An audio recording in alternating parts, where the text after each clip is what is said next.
Hello, welcome to Pinay in Ontario YouTube channel.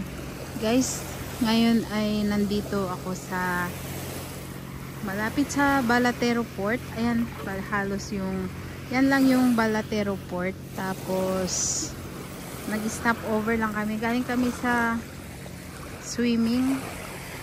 Ayan, nag-stop over kami dito sa Coserena Thai Cuisine. Ayan, Coserena Thai Cuisine. Dito lang yan siya sa may papuntang Balatero Port. Like I said, it's just right beside Balatero Port. Ayan yung Balatero Port. So, bago maglampas ng yung may tulay, bago mag Balatero Port, may tulay doon. Pasok ka sa may tulay. Dito mo siya ayan, pagpasok mo sa may tulay, parang maliit na eskinita. Ayan, yan yung Balatero, Coserena Thai Cuisine. Ayan siya. Ang ganda ng weather today. Ayan, yung Montenegro, Roro yan, Roro. Kasi yung past craft nila maliit lang dyan. Yan yung so yung Roro nila is every 2 PM lang yung alis. 2 PM lang yung kanilang Tapos paggaling naman ng Batangas Port is 10 PM. Paggaling ng Balatero is 2 PM. Ayan. Hindi lahat may Roro.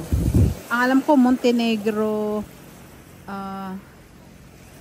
hindi ko lang alam kung merong Roro yung Island Water.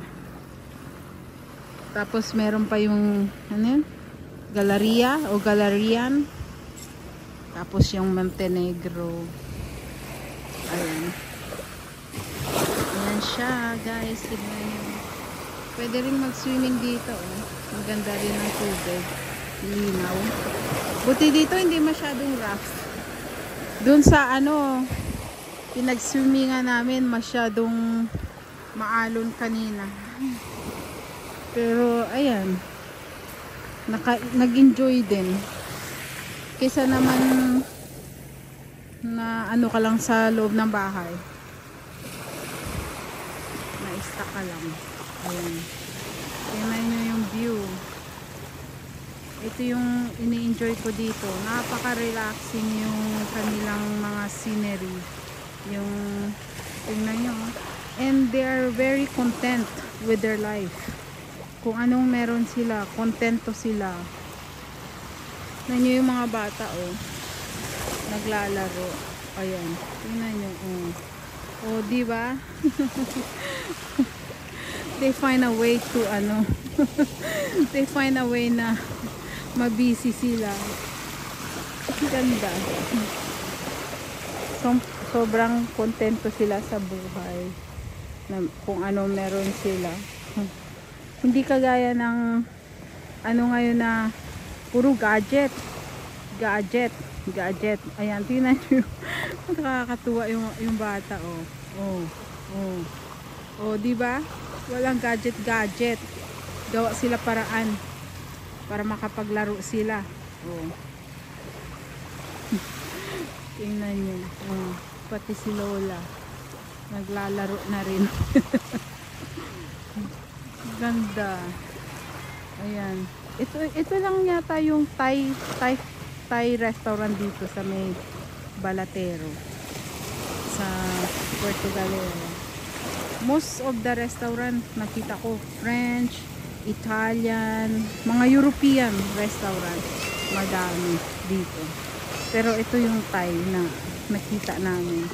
Kaya ayun, change naman.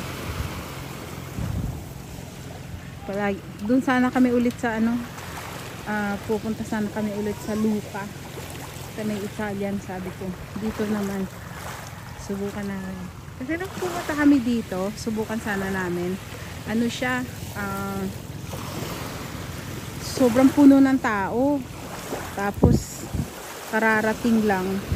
Kaya sinabihan kami na kung willing kami mag-antay mga 15 minutes to half an hour pa daw kasi busy yung kusinero nila, kakukuha lang ng order ng isang grupo na nasa long table, nakararating lang, kaya hindi kami nakakain.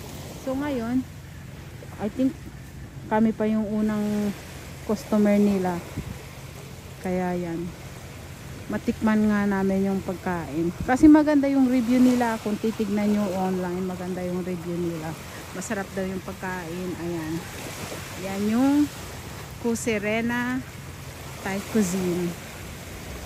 Ayan, dito lang to sa may Balatero Port. Ayan, tingnan nyo. Ayan. Sana all na lang talaga kung ano ka ng ganun klaseng property, tabi mo lang yung dagat. Oh boy, ganda ng buhay. Swerte yung mga property sa tabi ng dagat.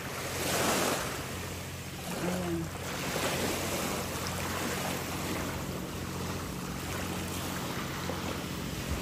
Ayan.